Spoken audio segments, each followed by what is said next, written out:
Sejam muito bem-vindos ao nosso terceiro vídeo. Vamos dar continuidade ao nosso curso de robótica. Hoje a gente vai tratar sobre os componentes básicos ou elementares que compõem um robozinho.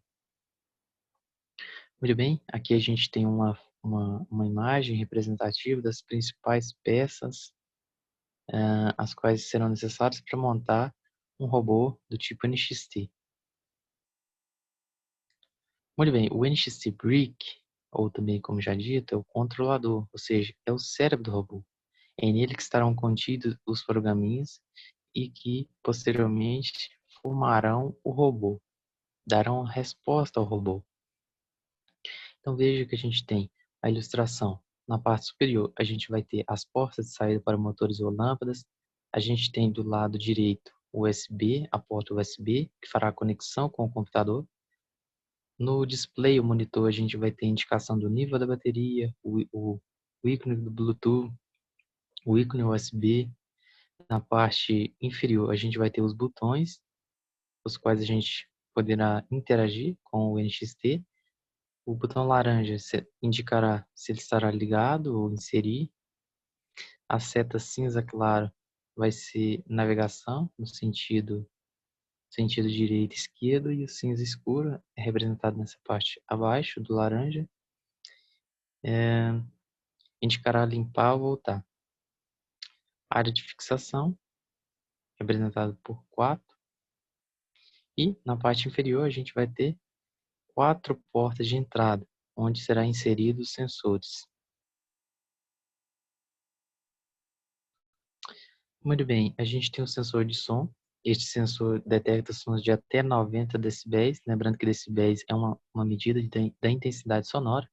E, por curiosidade, a gente tem uma escala de graduação. Por exemplo, de 0 até 5 é considerado silêncio, de 5 a 10, pessoas conversando distante, de 10 a 30, tocando uma conversa normal, de 30 a 100 pessoas, seriam pessoas gritando. Isso, na verdade, é uma aproximação, é claro.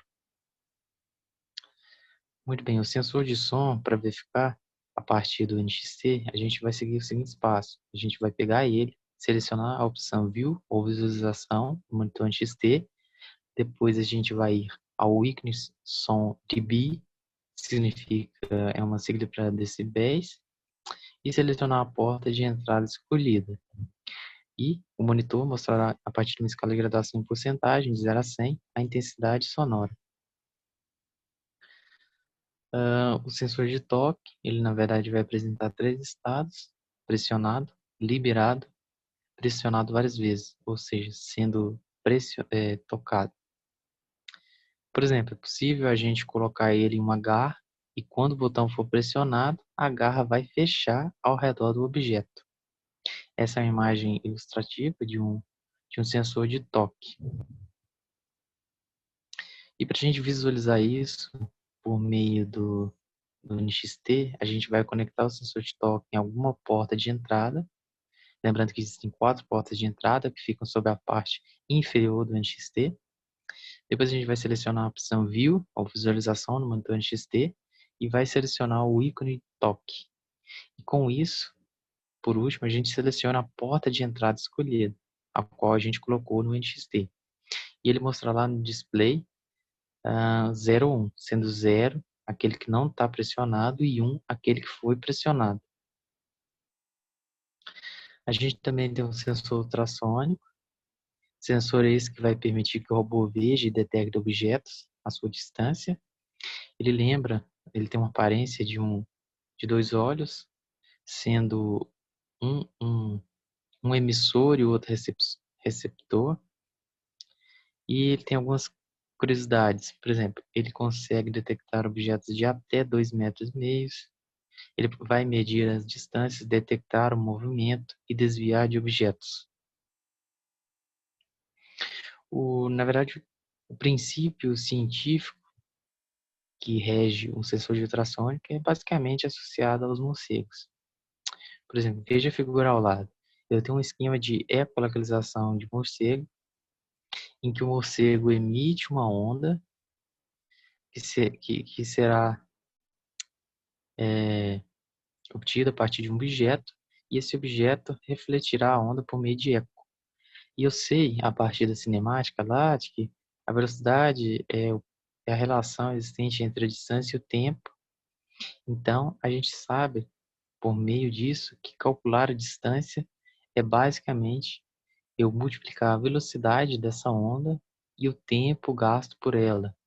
Lembrando que eu tenho que multiplicar a distância por 2, porque a onda tem um percurso de ida e de volta. Muito bem, o sensor ultrassônico, a fim de visualização no NXT, a gente vai selecionar a opção View ou visualização no monitor. Posteriormente, a gente vai clicar no ícone sensor ultrassônico e selecionar a porta de entrada escolhida. Lembrando que o display ou monitor do NXT mostrará uma escala de graduação em centímetros, que varia de 0 a 250 centímetros.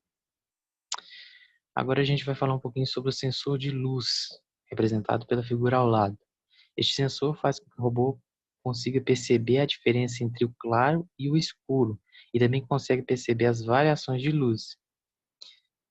Por exemplo, com esse sensor a gente pode criar um sistema de segurança noturno, em que se alguém entrar na sua casa e acender a luz, o robô vai perceber essa diferença de claridade e, no caso, defenderia sua casa. Vamos seguir o procedimento de visualização no NXT, fazendo um teste. A gente vai selecionar a opção View, ou visualização no monitor, selecionar o ícone Reflect Light, ou seja, luz refletida, e selecionar a porta de entrada escolhida. Ele vai mostrando uma escala de graduação de 0 a 100, essa variação de claridade. O sensor de luz também pode apresentar outra funcionalidade, que é você selecionar a opção View, porém você vai selecionar o ícone Ambient Light, ou seja, luz ambiente. E ele também vai te mostrar numa escala de graduação a, a luz do meio ao qual ele se encontra. Lembrando que deve selecionar a porta correta a qual você conectou no NXT. O servomotor do Lego, no caso, NXT, é um pouco diferente dos motores comuns, porque ele vai ter um sensor de rotação interno que vai mensurar, ou seja, medir as rotações do motor. Assim, você poderá controlar precisamente os movimentos do seu robô. Esse é um caso específico de motores. A gente vai conectar o servomotor em alguma porta de entrada, pode ser qualquer uma delas, 1, 2, 3 e 4. Selecionar a opção View, ou visualização no monitor. Selecionar o ícone motor Rotations, ou seja, rotação do motor. Selecionar a porta de entrada escolhida e verificar as rotações por meio do monitor NXT. Aqui a gente tem uma figura ilustrativa de como seria o servomotor na sua parte interna. A gente apresenta um tacômetro, o núcleo do motor, algumas engrenagens embutidas e o cubo de roda com um furo no eixo em que seremos uma roda. Muito bem, chegamos ao final dessa aula. Quaisquer dúvidas, deixem nos comentários. Não se esqueça de ativar ou acionar o botãozinho do curtir, se inscreva no canal e até a próxima videoaula.